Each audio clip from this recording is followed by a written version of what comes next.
Okay, so before we get into these videos, okay, first and foremost, don't judge me for the OD wrinkle Yu Yu Hakusho shirt.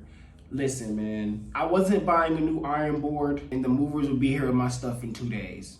So I'm not doing it. We're not spending that extra money. I'm cheap like that. All right. Judge me all day, but when I leave the house and I'm out in the sun, these wrinkles gonna fall right out your clothes. Okay. I don't know if your mama and grandma ever told you that, but that's how that works. You know what I'm saying? All right, cool. Second, if you can hear the landscapers outside, I was doing some tests. I couldn't. Maybe y'all can. I'm just making a disclaimer just in case. I have stuff to do, so I can't wait to record this any later, you guys. I'm so sorry, but I'm trying to get this out to you guys because I missed recording on Sunday. Shame on me. Okay, shame on me. I was kind of, you know what I'm saying, hungover. I'm sorry, I apologize.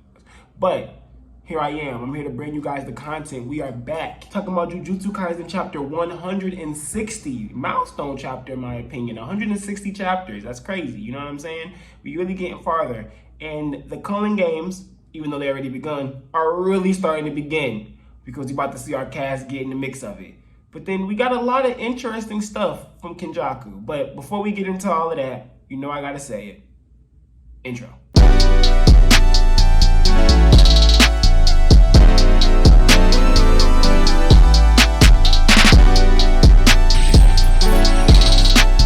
Yo, so like I was saying, you guys, here we go. Chapter 160, Jujutsu Kaisen. We are in the mix. We are really now about to start getting to the Culling games. And the chapter started off so good, basically, with Kenjaku. In Geto's body still. Of course, he's not going to get out of it, but, you know, I don't know. I feel like that just needs to be pointed out because some people still call him Geto, even though he is Kenjaku. He's not the Geto that you know, okay? Basically, what I'm trying to say here is that Kenjaku starts here in the beginning of the chapter, and it's really cool that we were already told that there were certain stipulations he had to put on these colonies by Tengen, right? Like, he couldn't be too cruel, apparently, stuff like that, because of, you know, what he had to go through to even get the colony started, to get the Culling game going. So we see him in people's dreams, and he states later, is it between dreams, the state between dreams and reality is a curse, or more like a cursed realm. When I was looking at the Japanese Raws, I saw some Japanese fans posting, they said stuff like a cursed realm. So basically, he's in this cursed realm area. He's in this space, and he's talking to people, regular humans, who already live in the area that the colony is opened on, and he's giving them the opportunity of basically leaving, before the Culling games really get into the mix. But if they choose not to leave, or they leave and come back in, that's it. You know what I'm saying? They players now, they in the mix of it, or, you know, they civilians that could be killed and be used for points, you know, stuff like that. So it's very interesting to me that Gege uses Sasaki to be the person that we see Geto talking to show that example of what's going on with these people. And of course, you guys probably know after the chapter, but if you don't remember, Sasaki was the girl with the glasses who was in the Occult Research Club in the first episode / first chapter of Jujutsu Kaisen, who was friends with Yuji, and they was in the club, and they was going to paranormal stuff, and the one who had opened that Sukuna finger when Yuji had shown them the finger and stuff like that, okay? I just find that to be very interesting because it makes me think, for some reason, I thought that their memories were wiped, but probably their memories of what was happening, or maybe they just got helped. For some reason, I thought that there was something was said where their memories had gotten wiped. When I went back, I didn't see anything of that nature. Maybe I missed it because I did speed read, but it wasn't like that. So I don't know where my mind had got that from. But they know Yuji, they remember Yuji, of course, and for Kenjaku to basically, we see Sasaki be used in this way, and then at the end, he doesn't say it to the other boy that was friends with Yuji, but he said it to her, thank you for being friends with my son. And it's just like, me just even saying that just now felt really weird. Like, you know, just saying that Kenjaku is calling Yuji his son. It'd be wild if it was more so like a metaphorical sense of son, but we know based on what we've seen with the stitches in the head and from, you know, the memory of Jin, is that Kenjaku was a woman, you know, so Kenjaku could be non-binary for all we know. Maybe he doesn't want to, they don't want to be called by any type of gender, you know, things of that nature. But Kenjaku was a woman and was Yuji's mother, gave birth to Yuji through this woman, right? Whose body he clearly took.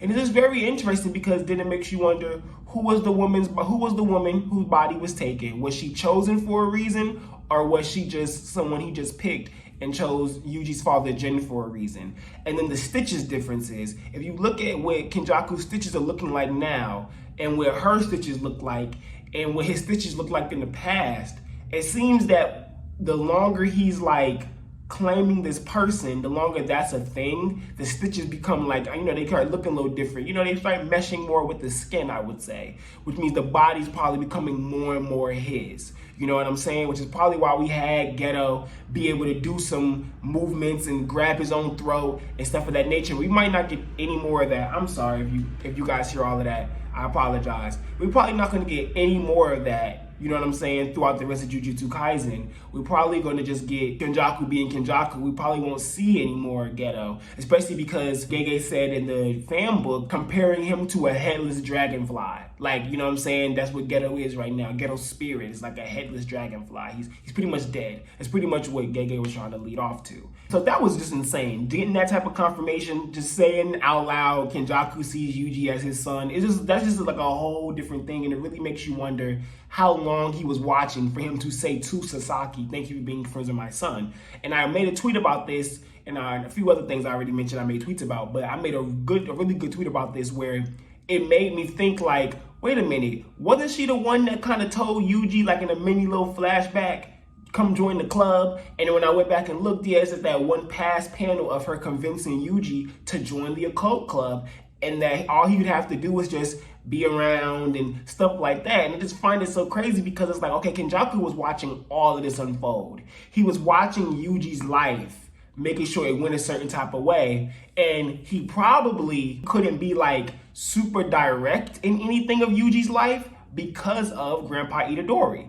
And it just makes it even deeper that Grandpa Itadori was trying to tell this boy about his parents. Like, he was trying to, which means Grandpa Itadori knew something was up, and we know he knew something was up, especially in the flashback with Jin, where he was like, I know you want a child, but with this woman, like he knew something was wrong. Grandpa Itadori had this type of intuition. So now we really got to know what basically is the Itadori lineage. Who are they? And why were they chosen by Kenjaku to be this vessel of Sukuna? You know what I'm saying? It's a lot. It's a lot of cool, interesting pieces that is going to have to get put together at some point. And Gege would know how to do it. Gege would make it flesh and come together, and it'd probably be a Yuji Geto confrontation that would make things deeper. And it's probably just a lot to it. So you can say that Megumi and Yuji's dads, and Yuji got two of them, well, maybe two dads and a mom, who knows, and their dads are the most crucial, important characters in Jujutsu Kaisen without it being some typical your family lineage is this important thing. It's a nice change of the pace, a nice change of the trope. It doesn't make it come off super generic. It's really cool. I'm liking what Gege's doing here. It's a nice little bag. And I'm really interested in how Sukuna was going to react to a lot of all of this, and what he's going to react to with a lot of this information and things of that nature, and what he's going to do in the Culling game. But I'll get back to that in 1 second. Continuing on with the chapter, she's outside. She thinks about Itadori because of what he said. She talks to the other dude. This simple stuff, you know what I'm saying? Now that spread where they're walking through darkness, very cool. But then when they about to cross to the other side, they're back normal, and then you see that giant curse getting effed up by look like some curse users over there. Then you see these crazy looking, almost pterodactyl looking birds, which clearly are like curse birds. They're not no regular birds, and clearly crazy looking birds. And then you got that one weird thing on the side where Kenjaku and Sasaki are at. It's like this weird big old circle-ish thing that kind of looked like an elephant, has an elephant trunk kind of look like it got. It's really crazy. I don't know what that mess is. It's kind of in the background in the shadow, but it's like a tease of something. It has to be a tease of something, related to curses. And it really has this like Dark Continent feel to me. Not to go back to Hunter x Hunter, because I know there's people out there who hate Hunter x Hunter comparison to Jujutsu Kaisen for whatever reason.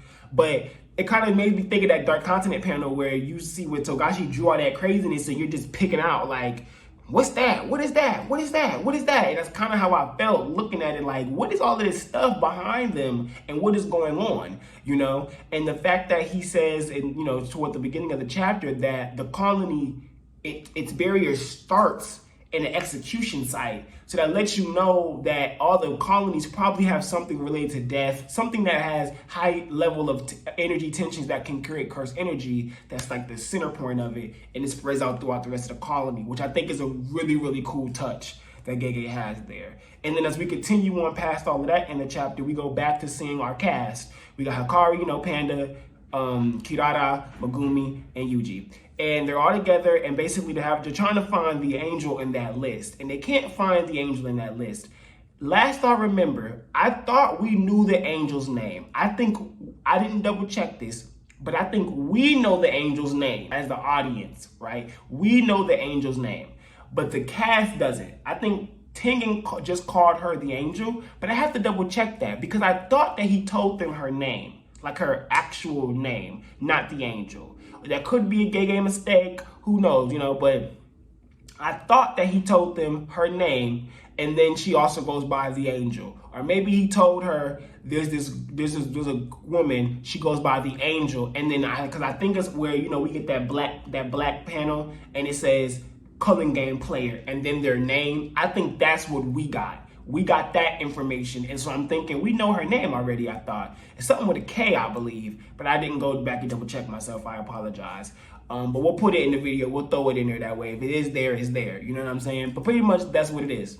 So they can't find this person, so they make that. Hikari makes that reference, like, oh, with you, they don't know it's Sukuna, it's Yuji Itadori. You get what I'm saying? So it's probably that same type of deal. They have to go find them, so they decide to do this splitting up.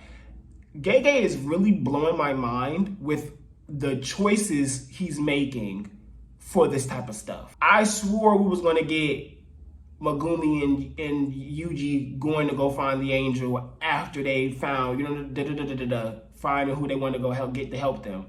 But, of course, I guess it does make more sense where, no, we need to spread out. So Hikari and Panda are going into Tokyo Calling number 2 to go get the angel. They're looking for the angel. That's going to be interesting. They also are going together that way because Hikari's going to fight dude with a 200 points. He said he's willing to scrap them. That is very interesting. We'll see how that goes. Don't want to lose Hikari, but we will see how that goes. And then we got Megumi and Yuji going to go get the judge dude, okay? Higuruma, I believe. I'm excited because we're getting the Higuruma Megumi Yuji thing, which will be a very interesting conversation, I believe. Very interesting meeting. And then we're going to get Panda and Hikari going to find Angel. And Panda specifically, he says, you got a good nose. Go sniff out the angel. And so Panda's like, cool, I'm going to go sniff out the angel. So it's interesting because if Panda does meet the angel, I just want to know what that dialogue and that conversation is going to be. I'm very interested in that because, and this is why I say this, y'all might look at me like I'm crazy. If they get in a fight, by technicality, can the angel automatically kill Panda by canceling out Yaga's technique of how he created him? That is where my mind is at. I don't know because I don't think we've ever gotten really real dialogue on if your cursed energy can stay after death, but we haven't gotten type of dialogue on like if cursed techniques can do stuff like that, like how there's Nin after death. I'm not sure if there's something of that nature. Maybe we'll get that type of explanation and that will cause this to happen. That'd be crazy. But that kind of scares me because it's like, Panda can't do none of his techniques, and part of his techniques is probably changing different cores, and the fact that he is what he is because of Yaga's technique. So can she do some type of cancellation and automatically, if Panda's finished, Because I don't think the angel's going to be on their side. And if the angel is on their side, then that's lit. We're good. But then it might take work for them to actually get together. Right? I'm fine with that. If the angel's not going to be an enemy, I needed to take some work and some time for them to actually get together. It can't be too simple. You know what I'm saying? And then next, Hikari going to fight in this person. Oh, we're going to have to see. Hikari probably is going to live up to this person's expectations because of how wild his ability is. But who knows? Gege Akutami be in a whole different space. So, we just gotta see how that goes. But I really do love the fact that at the end of the chapter, we have Yuji trying to say, okay, I think we should be separated, because of Sukuna. And Megumi looks at him like, bro, can you shut up? Like, you still talking about this Sukuna, like, shut up. You know what I'm saying? Like, you doing too much. You being selfish. And I agree with Megumi. I think Megumi's entirely right here. I think at this point, Yuji needs to realize, even though we know that Sukuna is trying to use Megumi for something, it's not going to be, I don't think it's going to be during this Culling game. I just don't think it is. And with that being said, if something was to happen to Megumi, Sukuna will probably be the one to save him. Like, he might pop out with an enchain on you and then go and save Gumi. You know what I'm saying? Like, that might be what happens here. And even if that isn't what happens, I still think it's kind of weird of Yuji to try to be so, I don't need to be around because of Sukuna. I don't need to be around because of Sukuna. What is the difference? What is the difference? Whether you with Hikari, Yuta, Panda, Sukuna killing all of them. I'm sorry not to throw Yuta under the bus like that, but Sukuna killing all of them. So it don't matter. If Sukuna was to take over, it's raps regardless. Only person who could do something about that man is Gojo Satoru. So no matter what happens, it's what you gonna kill whoever you with. So you kind of just thinking too hard. And I think that's Megumi's kind of his point. Like, you doing too much. You just all like, I'm just worried. And he's like, stop worrying. That's not going to get us there. You need to be on your A game. And I think that's just really cool to see them too. Not like in an angrily doing it, but more so just like, like delinquent poses and like just really funny, kind of funny dialogue more so. And then Panda sitting like, no fighting, because everybody has to work together right now. Everybody has to get their things done. And Megumi's right. He said, senpai, the senpais, the older students, they can't change their roles. Their roles are important. These are actually the perfect roles for them to do right now. Okay, and then we got Kiara, of course, sitting outside trying to make sure everything's going on because they can't communicate within the colonies because that's why they haven't heard from Yuta. So, this is what they have to do. This is what has to be done for them to try to do things safely and smoothly. He's thinking too hard, and I'm glad Megumi's there to tell him shut up. And that's kind of who need to be with him throughout all of Shibuya. But it couldn't work like that. He wouldn't have been able to grow the way he grew if Megumi was there all the time. It would have been too much Megumi correcting him in the right places. You know what I'm saying? You got to experience some negativity to truly grow on your own, to really hone in these things. And I also think it keeps being brought up because I think that is Gege's way of foreshadowing, like we are going to see the Megumi-Sukuna interaction. Whether it be him telling him straight up like, yeah, I need you, you're getting better, and I like the fact that you're getting better. Whatever conversation, whatever happens, whatever goes down, I'm pretty sure this is us being prepped by Gege Akutami to see another Sukuna and Megumi interaction. Because something's telling me the way Kenjaku wants things to go for Sukuna isn't the way Sukuna wants it to go anymore.